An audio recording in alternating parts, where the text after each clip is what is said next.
Hey, welcome everybody to week number 3 of the Carrie and Carrie show. Now I know I'm not Carrie, but I'm going to be filling in for a couple of weeks. Maybe we can get Carrie back here and get going with her too, okay?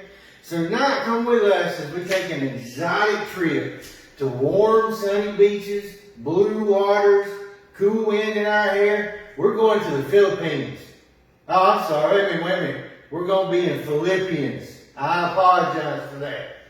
I thought we were going on a long trip somewhere. So we're going to start out with a word of prayer before we get started, all right? Dear Heavenly Father, I just ask you to come with us tonight so we may teach the word that you've written, that we need to obey, and we need to learn from, dear Lord. Lord, I just ask that we leave our worldly problems out the door as we bring the word to the people out there. Dear Lord, I ask that you be with the sick ones, be the ones that had surgery so they can recover and get over everything, dear Lord. Dear Lord, I ask as we come into this next Sunday, it's the first Sunday back that we get to see everybody, that everything goes according to your plan, dear Lord. In your sweet holy name I pray. Amen. So tonight, our lesson is going to be on yield. What do you think about when I say the word yield?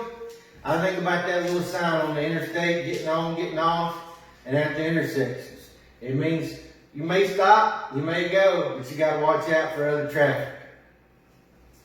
The main question of the story tonight is, when have you really wanted to be first in line? Well, that's a big question there because you want to be first in line for a lot of things.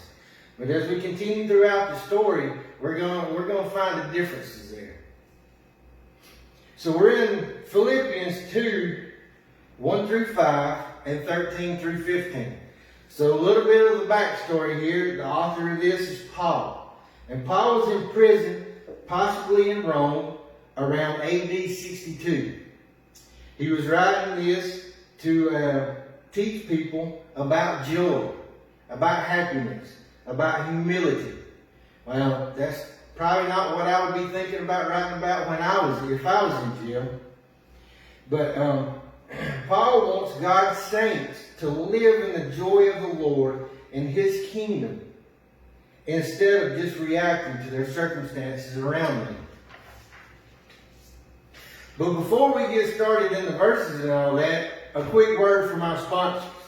Yes, that's right. We got a sponsor now. That's Jim Bob's Deli and Tire Rotation. If you need new tires or old ones plugged or packed, come on down to Jim Bob's. And while you're there, you can have some food at the deli. They got frog legs, pastrami on rye with some mustard and some cabbage.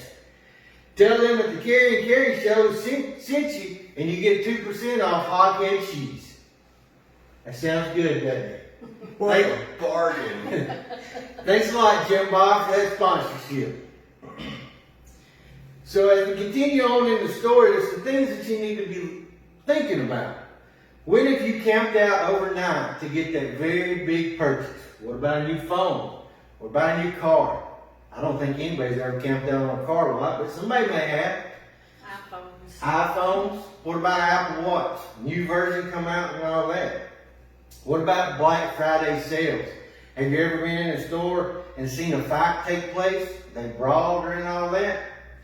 Well, that means people want to be first all the time. And when you want to be first, you're not thinking about anybody else but yourself. Well, sometimes it's bad to be first. What about if you got a brother and you both go to the doctor and you got to get shots? That's a bad time to be first. What about getting in a swimming pool and checking out how the water temp is? I don't want to be first in that. First or last, it's a matter of selfishness. It's about what I want and not about what everybody else wants. Desiring something is not always bad. The fact of desiring something and putting everybody else out of it, that's when it gets bad. So we're going to find out Paul calls us to be first for one thing and one thing only. That's looking out for the need of others. That equals great benefits of strong relationships. Now there's a fact in our book that I'm going to read to you. It's with things like fast food drive-thrus, traffic lights, and checkout lines, The average person spends around 2 years waiting in line. 2 years of waiting in line. Wow. Holy moly. That was a long time ago. I waited them 2 years. So we're going to let Miss Carrie here read Philippians 2, 1 through 4. If then there is any encouragement in Christ, if any consolation of love, if any fellowship with the Spirit, if any affection and mercy, make my joy complete by thinking the same way, having the same love, united in spirit, intent on one purpose. Do nothing out of selfish ambition or conceit, but in humility consider others as more important than yourselves. Everyone should look out for not only for his own interests, but also for the interests of others. Alright, so we got some really good things going on in those verses that we can learn from. How about self-centeredness? It's at the very root of our sins. Sharing, that goes back to when you're a small kid. You know, you got 2 or 3 kids in a room, and then there comes a ball rolling through. They may not pay attention to it, but when one kid picks it up, they all think it's theirs, and the sharing is over with. But as we grow older, you would think that would get out of us, but sometimes it doesn't. You know, it's the attitude of, it's mine, it's mine. We're not thinking about anybody else but me. But Paul wants us in these verses to strive for a new level of maturity. Unity among his people pleases God. Unity among his people pleases God. In the verse, Philippians chapter 2, verse 2, the word same, he uses that word same. It has to do with harmony and unity in the body of Christ. This unity spirit of God backs up.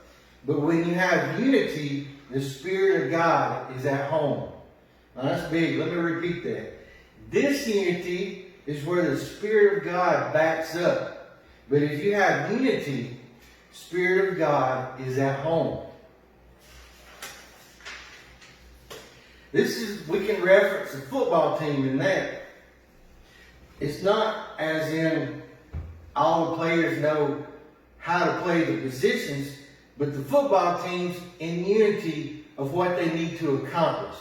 If you have offense on the field, you know that offense wants to move that football down the field and score a touchdown. But if you put defense on the field, they know their job. They want to get the football back, or they want to stop the other team from getting a touchdown. So that football team has unity. In verse 3, there's one word in that verse that Paul could have reread it, but he used the word nothing in that verse. You want to read that verse one more time for us? I want to read it out of the Bible. Okay.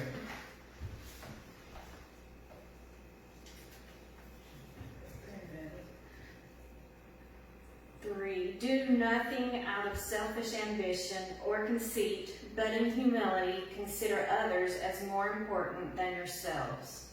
So he used the word nothing. Nothing leaves no room for mistakes. Nothing means nothing.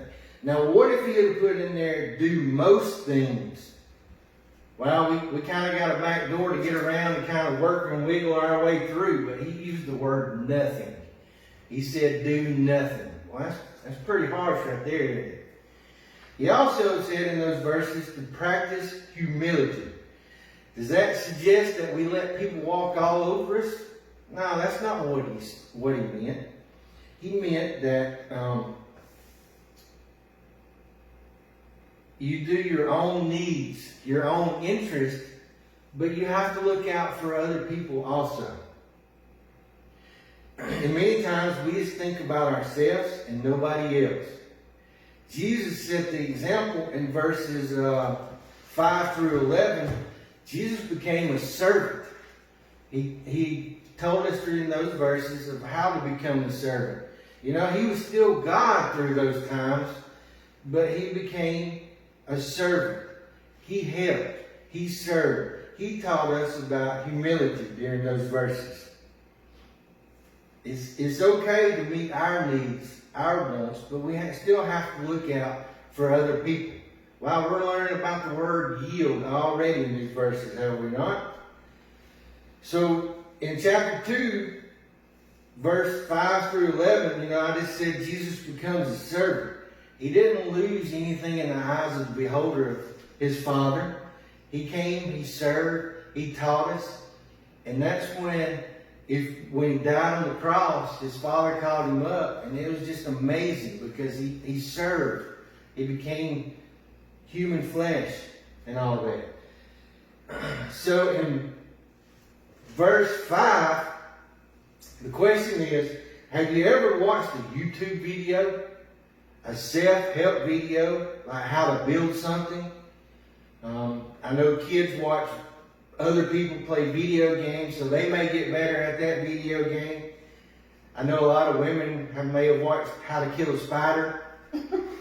Some people learn how to grow grass in their yard, which I'm watching right now because I've got a reseeded yard from a lot of digging and dirt moving and all that. But some people learn from watching, some people learn from listening. Paul challenged the believers to look to Jesus to learn. Jesus was the one that they were going to learn from. And we have to live in humility to learn from that. So we're going to let Miss Carrie read verses 13 through 15 now. For it is God who is working in you both to will and to work according to his good purpose. Do everything without grumbling and arguing, so that you may be blameless and pure, children of God who are faultless in a crooked and perverted generation, among whom you shine like stars in the world. Hey, raise your hand if you heard 2 key words in those verses right there that you just automatically thought in your head right now. I heard grumbling and I heard arguing. Wow. Where do those words pop up all the time? Hey, go clean your room, son. Hey, how about taking the trash out, other son? Huh? Well, that's arguing. That's complaining. Everybody complains at some point in time. Even me. I complain. So I'll list some of the times that people complain. Kids, clean your room. Do the dishes. Do your homework. Well, that's a big one right there. How about husbands, when your wife tells you to go mow the grass? You just mowed it a week ago, we can go 2 more months. How about cut some trees down, trim the limbs? That's a tree, it grows, it got limbs. I'm complaining already. How about wives? I think I'm going to stop right there and just move on, okay? Jesus did everything that he did throughout the Bible without complaining. He didn't complain a single bit. Wow. I got chill bumps just saying that. Can you think about in your lifetime that you didn't complain? Here's a big one that I've learned through my life, being a paramedic, being a firefighter and all that. How about, hey guys, we're going to change the way we work. Wow. Oh no. That's a whole month's worth of complaining right there out of some people. Or how about, hey, I think we're going to change the house up a little bit. We're going to organize. Ooh, that's a whole bunch of complaining right there because you got to move 1 shift, 3 shifts down when it could have stayed in this shift. But after it's all over with, it does flow just right. It equals out. It's just great. You shouldn't have fought the change. You shouldn't have complained. So kids, I'm telling you right now, I'm elderly. I've complained when I was a kid. I know all the complaints. You don't need to complain when your mama or your daddy tells you to do something. Just go do it. Because they're going to make you do it in the end, no matter how much you complain. Obedience is not based on our willpower, but it's based on God's power working in us. Grumbling and arguing, the more we do, we will never see God at work. Wow, Let me read that again. Grumbling and arguing, the more that we do that, we will never see God at work. Well, I think Brent's called it cold water committees, and I believe y'all mentioned that in week 2 of the Carrie and Carrie show. Cold water committees, if you know, they'll sit there and complain and gripe and all that, and they will never see how God will work in a church. And that will kill a church in years. So there's some questions here that I'm just going to read out loud, let you think about them, and carry on and all that. When we take the focus off ourselves and our circumstances, how are we blessed? How will we move on? How are we glorifying His kingdom? When we look for ways to be humble, ways to humbly serve others. When we look for ways to humbly serve others. Wow. Are we looking for recognition in that? Do we want our names on billboards? I think next week we're having a blinky light delivered that says Carrie and Carrie Show. Are they looking for that? No. They're just looking at humbly serving others. When we stop complaining and we start loving others through service. Wow, that's a big thing with me. It's not the complaining, but it's the serving others. I've enjoyed being at this church. I don't know if it was something that this church always did or they saw something in us, but we wasn't here for long. We were maybe here for about a year, and then all of a sudden we were asked to do Sunday school. We were asked to do the nursery, and then they asked me to be a deacon here. That's put me in the church. That's got me moving. That's got me motivated. That's got me coming up with ideas and stuff. That's got me, I could have just sat in the pew every Sunday morning and listened to the service and waved and went back home. But they got me up. They got me motivated. They got me going. They were humbly serving others. When we take on the same attitude as Jesus, that's a hard one right there. Because I think Jesus had a great attitude. He never complained. He was always there doing stuff. He became a servant. What if we had to do that? What if we knew that we came to this earth to die for somebody else? Not us, but for somebody else. That we were coming to take away all the sins. That's a pretty big thing to think about right there. So how does your attitude affect your witness to the people in your life? Would you like to answer that, Carrie? See what, anything? How does your attitude affect your witness to the people in your life? Well, if you have a bad attitude or you're grumbling and arguing, people are going to see that negative side of you, and especially they're not going to see Christ in you and through you, which is part of our own witness as Christians. If you are humbly and serving others, doing things to reach others, then others are going to see that piece of you, that side of you. That's right. Your attitude speaks a lot.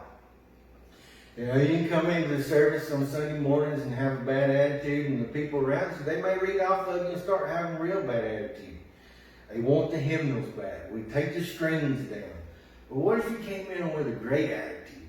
What if you came in thinking and knowing that there may be somebody there that's on the verge of asking Jesus to come into your heart, and you came in with a great attitude going, somebody here today is going to get saved. Well, that attitude plays off to the people around you also. And then they get a good attitude, and that person that is on the verge is like, hey, I want to be in this. I want this same attitude they got, and they're ready to be a Christian. So that's about yield. That's about how Paul wanted us to live our life to look out for the need of others. And that equals great benefits of strong relationships.